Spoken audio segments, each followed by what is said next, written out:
Ito na siguro guys ang pinakamalalang araw ng paggamit ko kay Tito Yusong.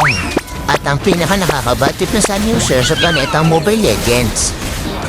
Tignan nyo guys kung anong gagawin ng unggoy na yan. After maghagis ng clone, tititigan ka na lang. Pero bago ang lahat, shoutout muna sa ating mga top supporters. Aray ko. Dito guys, kuwang-kuwa talaga nung unggoy na yan yung inis ko.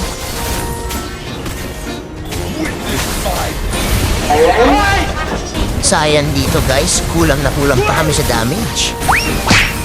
Kaya dito guys, kanya-kanya silang tapuhan nung pumahol yung dragon. Nakita ko sa mapa yung popol na payapang nagdadasal ng Ave Maria. Grabe talaga mag-heal yung tapa, mapapaangat ka na lang talaga. Dito halos ubusin kami ng Karina. Dito guys, kitang-kita namin yung sun. Talagang meron tong gagawin kakaiba. Kuwang-kuha talaga ng sanang inis at galit ko talaga sa laro na to. Wala nga sa balagbagan pero ito rin yung inuubos dahan-dahan. Muntik na akong heart attack dito sa Karina guys. Buti na lang naging grady at medyo napalalim siya. 300 followers sa Facebook mo yung bigay tayo ng skin at diamond.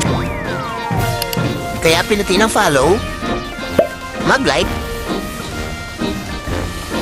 at i-share mo na rin ang mga ganitong content ni Daily Praise. Na-wipe out kami dito guys, kaya patawa-tawa lang yung mga kalaban. Ayun! Aray ko!